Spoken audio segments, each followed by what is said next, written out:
Doctor ortho Ayurvedic oil and capsule. अब दर्द भी घुटने टेकेगा।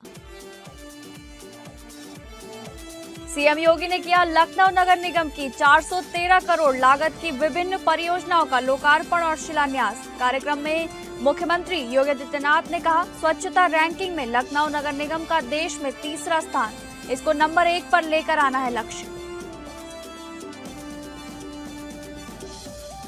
लखनऊ में अखिलेश का बीजेपी सरकार पर बड़ा हमला। अखिलेश यादव ने कहा, बीजेपी सरकार में फर्जी एनकाउंटर हो रहे हैं, जात देखकर बुलडोजर चलाया जा रहा है और सबसे अधिक पीडीए को शिकार बनाया जा रहा है। संभल दौरे पर पहुंचे डिप्टी सीएम ब्रजेश पाठक। जिला अस्पताल में स्वास्थ्य सेवाओं का लिया जायजा। सिंदूर वाटिका में लगाए राफेल फाइटर विमान का किया उद्घाटन। कहा, हिंदुस्तान अपने दुश्मनों को दे रहा है मुंह तोड़ जवाब। बस्ती में सामूहिक सोहर गाकर बनाया वर्ल्ड रिकॉर्ड। देश के नक्सल मुक्त बनाने के उपलक्ष्य में 2500 महिलाओं ने एक साथ भगवान श्री राम का सोहर गाकर बनाया वर्ल्ड रिकॉर्ड। प्रधानमंत्री नरेंद्र मोदी और गृह मंत्री अमित शाह को कहा धन्यवाद।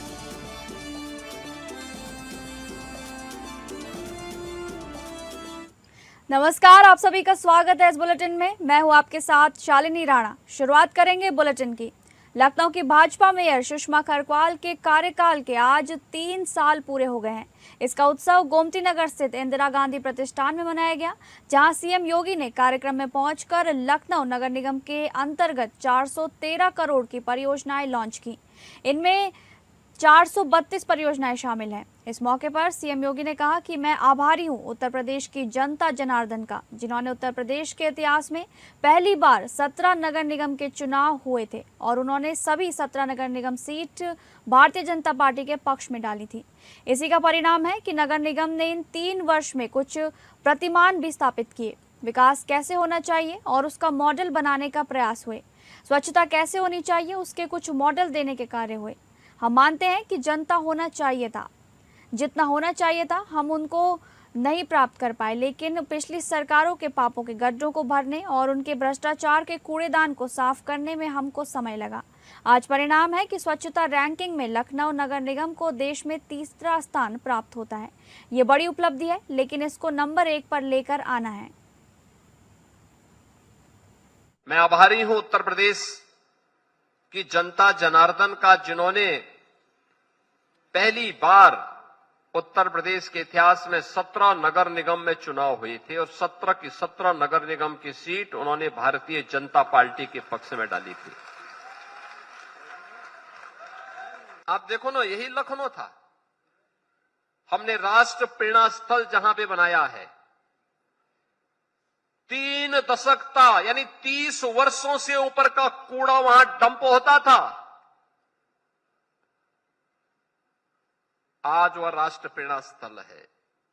बेहतरीन केंद्र, बड़ा केंद्र, बड़ी रैली हो सकती है, बड़ा मंच बनाया गया है, म्यूजियम बना हुआ है।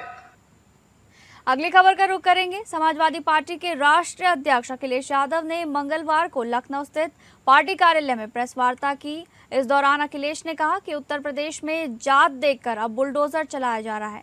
सबसे अधिक पीडीए को शिकार बनाया गया। जो जेल में है वो भी पीडीए से ही आते हैं, जिन्हें प्रताड़ित कर जेल में डाला गया।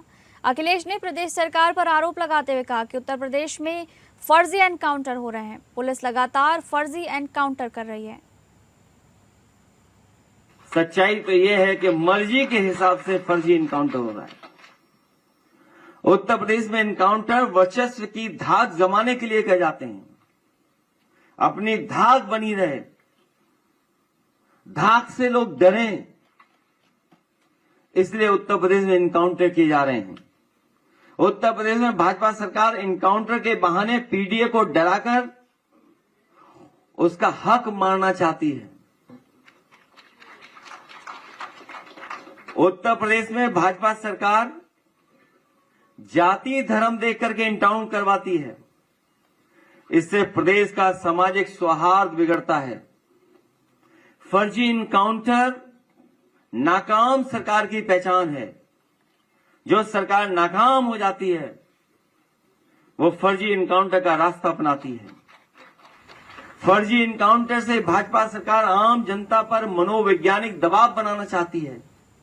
अगली खबर का रुख करेंगे। उत्तर प्रदेश सरकार में उप मुख्यमंत्री एवं स्वास्थ्य मंत्री ब्रजेश पाठक जनपद संभल पहुंचे, जहां पर उन्होंने सबसे पहले असमोली विकासखंड एवं पंचायत असमोली के सचिवालय का निरीक्षण किया, जिसके बाद वो संभल स्थित भारतीय जनता पार्टी के कार्यालय पहुंचे और वहां पहुंचकर उन्होंने कार्यकर्ताओं एवं पार्टी पदाधिकारियों से मुलाकात की।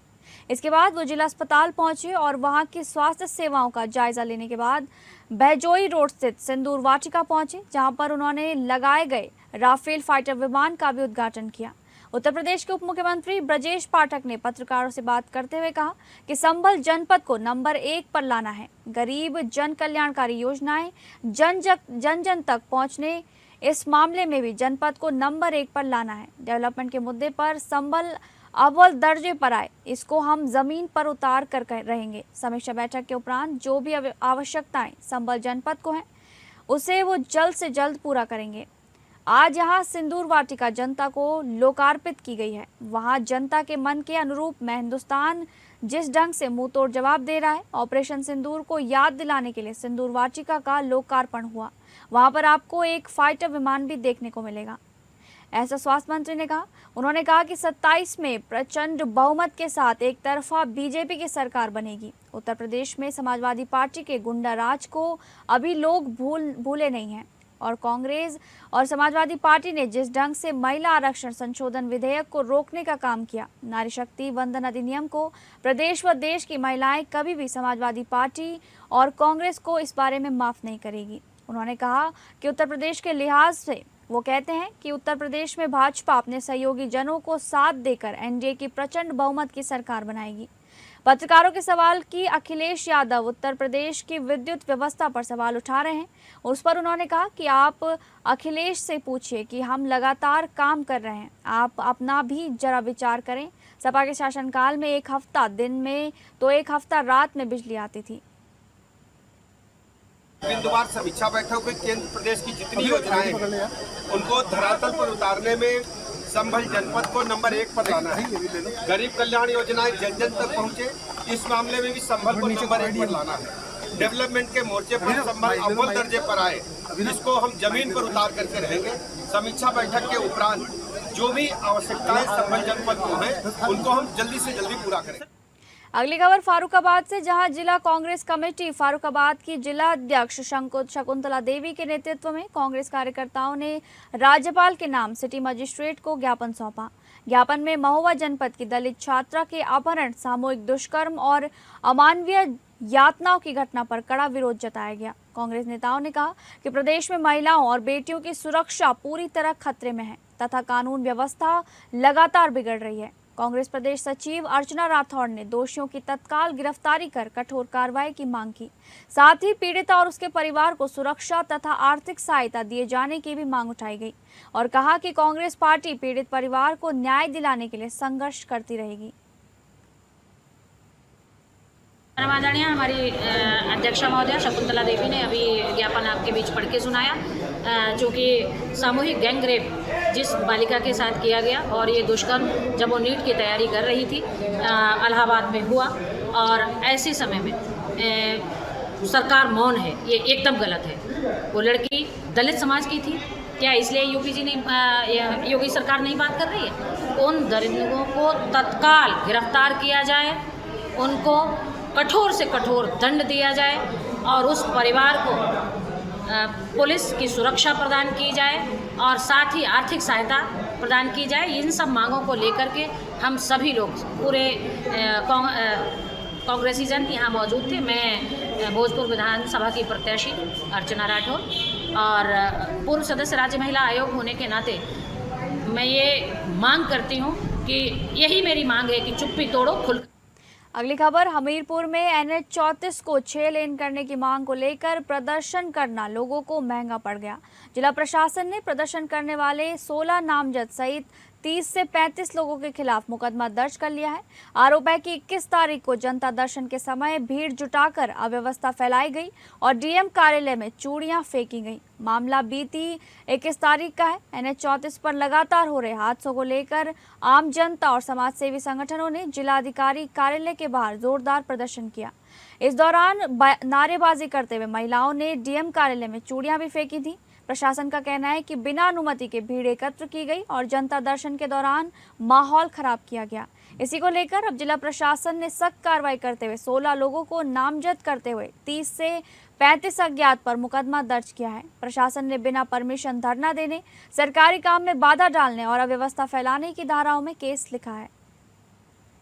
हाँ, ये कुछ लोग आए थे, करीब मुझे लग रहा है कि 50 लोग करीब थे जो है, जिसमें विभिन्न संगठनों के कुछ पॉलिटिकल पार्टीज़ के वर्कर थे। तो उनकी बेसिकली मुख्य मांग थी कि जो सड़क दुर्घटना के दृष्टिगत जो है, जो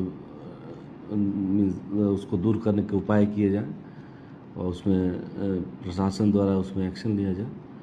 तो तत्संबंध में जो है उनसे वार्ता भी की गई कि आप जो है ज्ञापन दे दीजिए, परंतु वो या और उनसे ये भी कहा गया कि आपका एक 5 लोगों का प्रतिनिधिमंडल वो जाके डीएम साहब से बात कर लेगा, परंतु इस चीज़ को वो लगातार उस पर अड़े रहे कि नहीं, हमें डीएम साहब को देना है। अगली खबर का रुख करेंगे। मऊ सदर विधायक अब्बास अंसारी के आवास पर गाजीपुर पुलिस की कथित आधी रात की छापेमारी को लेकर सियासी हलचल तेज हो गई है। हालांकि विधायक अब्बास अंसारी ने इस पूरे मामले में किसी भी प्रकार की छापेमारी से इनकार करते हुए कहा कि कुछ नहीं हुआ और ये मामला पुलिस प्रशासन तथा कोर्ट के बीच का विषय है।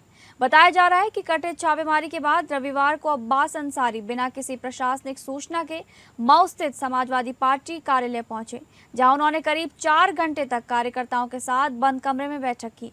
इस दौरान मीडिया को दूर रखने के लिए कार्यालय के बाहर से ताला लगवा दिया गया था, जिससे राजनीतिक गलियारों में चर्चाओं का बाजार गर्म रहा। 3 घंटे बैठक के बारे में पूछने पर मीडिया को कहा कि सुई में धागा डाल रहा था। मीडिया द्वारा जब विधायक से उनके आवास पर हुई कथित छापेमारी को लेकर सवाल किया गया तो उन्होंने सीधे तौर पर कहा कि कोई छापेमारी नहीं हुई। साथ ही उन्होंने ये भी कहा कि यदि कोई नोटिस मिलेगा तो उसका जवाब दे दिया जाएगा। उन्होंने पूरे मामले को पुलिस प्रशासन और न्यायालय के बीच का विषय बताते हुए ज्यादा टिप्पणी करने से बचते नजर आए। वहीं समाजवादी पार्टी कार्यालय में हुई लंबी बैठक और मीडिया से दूरी बनाए को लेकर भी जनता राजनीतिक चर्चाएं तेज हैं। विपक्षी दल इस पूरे घटनाक्रम को लेकर सवाल उठा रहे हैं, जबकि समर्थक इसे सामान्य राजनीतिक बैठक बता रहे हैं। जनपद गाजीपुर की पुलिस ने उनको नोटिस सर्व किया है और आप गाजीपुर से क्लियर भी कर सकते हैं, जिसमें उनके द्वारा ये कहा गया है कि आपको माननीय न्यायालय ने जो शर्तें पे आपको जमानत दी है, उसमें आप 3 दिन जो है गाजीपुर जनपद में प्रवास कर सकते हैं। इस आशय का नोटिस जनपद गाजीपुर की पुलिस द्वारा दिया गया है, ऐसा मुझे पता चला है। दूसरा, जो हम लोगों से यानी जनपद मऊ से जो इसका संबंध है, जो न्यायालय माननीय सर्वोच्च न्यायालय ने जो निर्देश दिए हैं, जो उन्होंने अपने ऑर्डर में कहा है, उसका परीक्षण कराया जा रहा है। लेकिन उसमें स्पष्ट रूप से लिखा हुआ है कि जब भी यह जनपद मऊ में प्रवेश करेंगे तो इनको प्रायर इन्फॉर्मेशन यानी पूर्व में सूचना पुलिस विभाग को और प्रशासन को देनी है। ये बात तो हमारे और प्रशासन के बीच की है ना। प्रशासन हमें जब पूछेंगे तो उसका जवाब दे देंगे। और प्रशासन और न्यायालय के बीच की है, जो जवाब होगा वो न्यायालय से मिल जाएगा। ठीक है। अभी आप लंबे समय तक यहाँ समाजवादी कार्यालय पर है, क्या मीटिंग हुई, क्या कुछ आगामी चुनाव की तैयारी है? हम लोग सुई में धागा डाल रहे थे। अगली खबर आजमगढ़ के बिलरियागंज बाजार से है, जहां घर लौट रही महिला से पर्स छीनकर फरार हुए बाइक सवार बदमाशों का पुलिस ने आखिरकार खुलासा कर दिया। चेकिंग के दौरान घेराबंदी होने पर बदमाशों ने पुलिस टीम पर फायरिंग कर दी, जिसके बाद जवाबी कार्रवाई में एक बदमाश गोली लगने से घायल हो गया, जबकि उसका नाबालिग साथी पुलिस संरक्षण में लिया गया है। मौके से तमंचा, कारतूस, नकदी, मोबाइल फोन, लेडीज बैग और घटना में प्रयुक्त मोटरसाइकिल बरामद की गई है। पुलिस के अनुसार 23 मई को महिला अपने घर लौट रही थी, तभी पीछे से बाइक सवार 2 युवकों ने झपट्टा मारकर उसका पर्स छीन लिया था। पर्स में नकदी और मोबाइल फोन रखा था। घटना के बाद मुकदमा दर्ज कर पुलिस टीम लगातार आरोपियों की तलाश में जुटी थी। थाना बिलगंज के अंतर्गत 23 मई 2026 को एक महिला के साथ जो ई रिक्शा पर कस्बा बिलगंज में जा रही थी, 2 अज्ञात मोटरसाइकिल चालकों ने उनकी पर्स की छिनैती कर ली। पर्स में उनके पैसे और मोबाइल फ़ोन थे। इस सूचना पर तत्काल प्रयास से थाना बिलगंज पर मुकदमा पंजीकृत किया गया। घटना के नामकरण के लिए 2 टीमें गठित की गई। कल रात्रि में एक अपराधी को पुलिस मुठभेड़ में गिरफ्तार किया गया तथा अन्य एक बाल अपचारी को हमारी टीम द्वारा गिरफ्तार किया गया है। इसके पास से 5800 रुपये तथा छीना हुआ मोबाइल फोन बरामद किया गया है। अभियुक्त फुजैल अहमद के ऊपर पूर्व से भी 2 मुकदमे दर्ज हैं। अग्रिम विधिक कार्रवाई की जा रही है। खबरों के सिलसिले में आगे बढ़ेंगे। कन्नौज के गुसाईगंज से एक हैरान कर देने वाली खबर सामने आई है। जिस तरह आपने फिल्म पुष्पा में देखा था कि किस शातिराना तरीके से लकड़ी की आड़ में तस्करी की जाती थी, ठीक वैसा ही मामला कन्नौज पुलिस ने पकड़ा है। लेकिन यहाँ लकड़ी नहीं बल्कि अवैध शराब की तस्करी हो रही थी। गुरसाईगंज कोतवाली क्षेत्र में पुलिस ने एक ट्रक को रोका, जिसे देखकर कोई नहीं कह सकता था कि इसमें कुछ अवैध है। ट्रक का अगला हिस्सा बिल्कुल सामान्य था, लेकिन ट्रक के पीछे के ट्रॉले में एक बेहद शातिर तरीके से मॉडिफिकेशन किया गया था। अंदर लोहे की चादरें लगाकर एक खुफिया चैम्बर बनाया गया था, जिसके पीछे शराब की 142 पेटियां छिपाई गई थी। पुलिस की सक्रियता के चलते इस पूरे खेल का खुलासा हुआ। एसपी विनोद कुमार ने जानकारी देते हुए बताया कि ये शराब हरियाणा के सोनीपत से लाई जा रही थी और इसे बिहार ले जाया जा रहा था। इस खेप की कीमत लाखों में बताई जा रही है। पुलिस ने इस मामले में 2 शराब तस्करों को गिरफ्तार किया है, जिनसे पूछताछ की जा रही है। एसपी ने बताया कि ये तस्कर पहले भी इस रूट का इस्तेमाल कर चुके हैं, यानी ये लोग इस अवैध धंधे में अभ्यस्त हैं। फिलहाल पकड़ी गई शराब, ट्रक और मोबाइल को बरामद कर पुलिस आगे की कानूनी कार्रवाई कर रही है। देखिए, एक सूचना मिली थी कि हरियाणा से अवैध रूप से बिहार शराब जा रही है। इस सूचना पर हमारे यशोजी सर्विलांस प्रभारी में टीम के और प्रभारी निरीक्षक गुरसाईगंज इन्होंने समधन फ्लाईओवर के पास जीटी रोड में चेकिंग की, जिसमें से एक डीसीएम में भर करके हरियाणा से बिहार ले जाई जा रही 142 पेटी अंग्रेजी शराब बरामद की है और ये छिपा करके ले जाई जा रही थी और इसकी जो कीमत है वो करीब 7 लाख रुपए है। कौशाम्बी जिले में उस वक्त सनसनी फैल गई जब एक घर के अंदर पति पत्नी के शव मिलने की खबर सामने आई। मामला पश्चिम शरीरा थाना क्षेत्र के खरौना गांव का बताया जा रहा है, जहां घर के भीतर फूलचंद और उनकी पत्नी पूजा के शव संदिग्ध हालात में पड़े मिले। बताया जा रहा है कि दोनों के शव कई दिन पुराने हैं। घर से तेज दुर्गंध आने पर ग्रामीणों को शक हुआ, जिसके बाद पुलिस को सूचना दी गई। सूचना मिलते ही स्थानीय पुलिस के साथ आला अधिकारी मौके पर पहुंचे और जांच शुरू कर दी गई। घटना की गंभीरता को देखते हुए प्रयागराज रेंज के आईजी अजय कुमार मिश्रा भी मौके पर पहुंचे। उन्होंने घटनास्थल का निरीक्षण किया और ग्रामीणों और परिजनों से पूछताछ कर पूरे मामले की जानकारी ली। फॉरेंसिक टीम ने भी मौके से अहम साक्ष्य जुटाए हैं।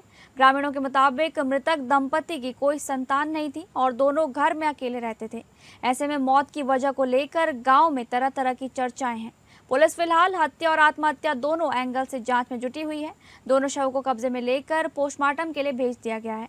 फिलहाल पुलिस अधिकारियों का कहना है कि पोस्टमार्टम रिपोर्ट और परिजनों की तहरीर के आधार पर आगे की वैधानिक कार्रवाई की जाएगी। पश्चिम शरीरा को सूचना मिली कि उसके क्षेत्र में गांव खरौना पड़ता है, जहां एक घर में एक महिला और एक पुरुष की बॉडी पड़ी हुई है, मृत अवस्था में पड़े हुए हैं। उस पर तत्काल उच्च अधिकारियों द्वारा और थाने की फोर्स पहुंची है। उच्च अधिकारियों द्वारा भ्रमण भी किया गया घटनास्थल का। साथ ही ये देखने से ये पता चल रहा है कि ये बॉडी जो है लगभग 2 दिन पुरानी है और शरीर पे छाले भी पड़े हुए थे एकदम, और उसको कब्जे में लिया गया है और पीएम के लिए भेजा जा रहा है। जो भी वैधानिक कार्रवाई होगी, जो भी परिजन इनके हैं वो जो भी देंगे उस पर कार्रवाई की जाएगी। अगली खबर कानपुर के नौबस्ता थाना क्षेत्र से है, जहां पिता पुत्र की हत्या के मामले में पुलिस ने बड़ी कार्रवाई करते हुए 3 आरोपियों को गिरफ्तार कर लिया है। पुलिस के अनुसार 2 आरोपियों की गिरफ्तारी के बाद उनकी निशानदेही पर तीसरे आरोपी को पकड़ने के लिए दबिश दी गई। इस दौरान आरोपी ने पुलिस टीम पर फायरिंग कर दी। पुलिस ने आत्मरक्षा में जवाबी कार्रवाई की, जिसमें आरोपी के दोनों पैरों में गोली लग गई और वो घायल हो गया। घायल आरोपी को इलाज के लिए अस्पताल में भेजा गया है। मामले में नियमानुसार आगे की विधिक कार्रवाई की जा रही है। थाना नौबस्ता में रात्रि में हुए पिता व पुत्र की हत्या के प्रकरण में पुलिस द्वारा कार्रवाई करते हुए 2 अभियुक्तों को गिरफ्तार किया है और उनकी निशानदेही पे तीसरे अभियुक्त की गिरफ्तारी के लिए जब पुलिस गई तो वहां पर अभियुक्त द्वारा पुलिस पार्टी पर फायर किया गया, जिसमें कि जवाबी कार्रवाई में अभियुक्त के दोनों पैरों में गोली लगी है और वो घायल हुआ है। उसे तत्काल उपचार हेतु अस्पताल लाया गया है और इसमें जो भी अग्रिम विधिक कार्यवाही है वो नियमानुसार की जा रही है। फिलहाल पूरे प्रकरण में 3 अभियुक्त पुलिस द्वारा गिरफ्तार किए गए हैं और इसमें विधिक कार्यवाही की जा रही है। अगली खबर, बदायूं की वरिष्ठ पुलिस अधीक्षक अंकिता शर्मा ने आगामी पर्व बकरीद यानी कि ईद उल अजहा को सकुशल संपन्न कराए जाने के लिए कानून एवं व्यवस्था के दृष्टिगत जनपद वासियों से अपील की। आगामी त्योहार बकरीद को गत वर्ष की भांति इस बार भी आपसी भाईचारे, सौहार्दपूर्ण वातावरण और समन्वय के साथ मनाने की अपील की गई। एसएसपी ने सभी को स्पष्ट निर्देश देते हुए कहा कि किसी भी खुले स्थान एवं सार्वजनिक स्थान पर कुर्बानी न की जाए। इसके अतिरिक्त किसी भी प्रतिबंधित पशु जैसे हाथी, घोड़ा, ऊंट एवं गौवंश पशु की कुर्बानी न दी जाए। ये बीएनएस और गौवध निषेध अधिनियम के तहत कानून अपराध है। इस प्रकार का कृत्य पुलिस के संज्ञान में आने पर वैधानिक कार्यवाही की जाएगी। सांप्रदायिक सौहार्द बिगाड़ने की कोशिश करने वाले असामाजिक तत्वों किसी भी प्रकार के आपराधिक अवांछित गतिविधियों के दिखाई देने पर इसकी सूचना तत्काल पुलिस को दें। किसी प्रकार की अफवाहों पर ध्यान न दें, बल्कि अफवाहों की पुष्टि उच्च अधिकारियों से करें तथा जिले में सौहार्दपूर्ण वातावरण का माहौल बनाए रखने में पुलिस और प्रशासन का सहयोग रहे। जनपद में शांति व्यवस्था बनाए रखें, ऐसी उन्होंने अपील की। साथ ही सोशल मीडिया पर किसी भी प्रकार की भड़काऊ, गलत, अशोभनीय पोस्ट शेयर न करें तथा ऐसे कमेंट न करें जिससे किसी व्यक्ति, संप्रदाय की धार्मिक भावनाएं आहत हों। प्रधानमंत्री नरेंद्र मोदी एवं गृह मंत्री अमित शाह के नेतृत्व में भारत नक्सलवाद बनने के बाद विकास की ऊंचाई पर निरंतर बढ़ रहा है। नक्सलवाद से मुक्त होने पर पहल संस्था द्वारा आयोजित बस्ती जनपद की 2500 महिलाओं द्वारा भगवान श्री राम का सोहर गाकर प्रधानमंत्री नरेंद्र मोदी तथा गृह मंत्री अमित शाह का धन्यवाद दिया गया, जो Guinness book of world record book में दर्ज किया गया है। संस्था के संस्थापक समाज सेवी मनीष मिश्रा ने कहा कि प्रधानमंत्री नरेंद्र मोदी तथा गृह मंत्री अमित शाह द्वारा देश हित के लिए निरंतर कार्य किया जा रहा है। भारत से नक्सलवाद समाप्त हो गया है और विकसित राष्ट्र की श्रेणी में स्थापित हो गया है। नक्सलवाद हमारे देश के लिए एक बड़ी समस्या थी, जिसे समाप्त कर दिया गया है। बस्ती जनपद की 2500 महिलाओं ने आज सोहर गाकर इतिहास रच दिया है। बस्ती की महिलाएं अब अपने पांव पर खड़ी होकर बस्ती को विकसित करेंगी और उत्तर प्रदेश का प्रथम विकसित जनपद बनाएगी। इस अवसर पर संजय संस्थापक मिश्रा सहित अन्य लोग मौजूद रहे। Guinness book of world record के जज रूप में मौजूद रहे ऋषिनाथ ने 2500 महिलाओं के सोहर गाने का वर्ल्ड रिकॉर्ड उपस्थित होकर दर्ज कराया।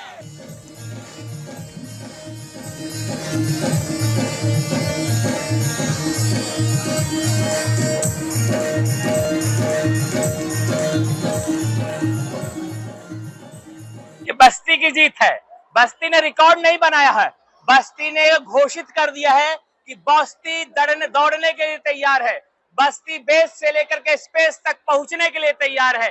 बस्ती की मातृशक्ति जो ठानती है वो करके दिखाती है। हमने तय किया था 2100 महिलाएं गाएंगी, आज 2500 महिलाओं ने एक स्वर में सोहर गा करके बता दिया है कि बस्ती एक है बेस से स्पेस जाने के लिए।